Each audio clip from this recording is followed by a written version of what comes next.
పూజ చేయాలంటే ఆడవాళ్ళు కానీ మగవాళ్ళు కానీ భగవంతునికి మహా ఇష్టం.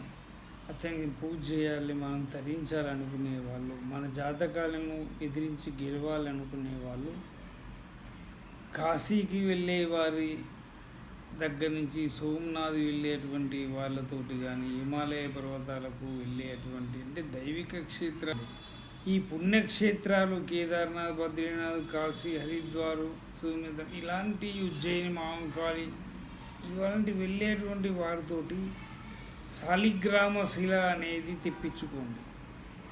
అట్నే స్ఫటికలింగం అనేది పైన లింగమే తెప్పించుకోండి. ఆ రెండింటిని మీరు ప్రతిరోజు శాలిగ్రామ శిలను శ్రీ మహావిష్ణువుగా భావించి ప్రత్యక్ష పూజలు చేయండి. మీరు గుళ్ళకు పోయినా కూడా అంత ఫలితం రాదు. ఇంట్లో చేస్తే 1 సంవత్సరం కాలం అలా చేశారనుకోండి, మీ సమస్యలన్నీ అవలీలగా దైవ కృప చేత పరిష్కరించబడతాయి. భక్తి మార్గంలో శాలిగ్రామ పూజ చేయండి. మీకు ఎలా చేయాలి అని మీరు వివరంగా కావాలి అని అందరు అంటున్నారు. నేను వీడియో చేస్తే దాన్ని ఎలా చేయాలి, ఎలా అభిషేకం చేయాలి అనేది. కాబట్టి మీరు ఆ భక్తి మార్గంలో పయనించండి.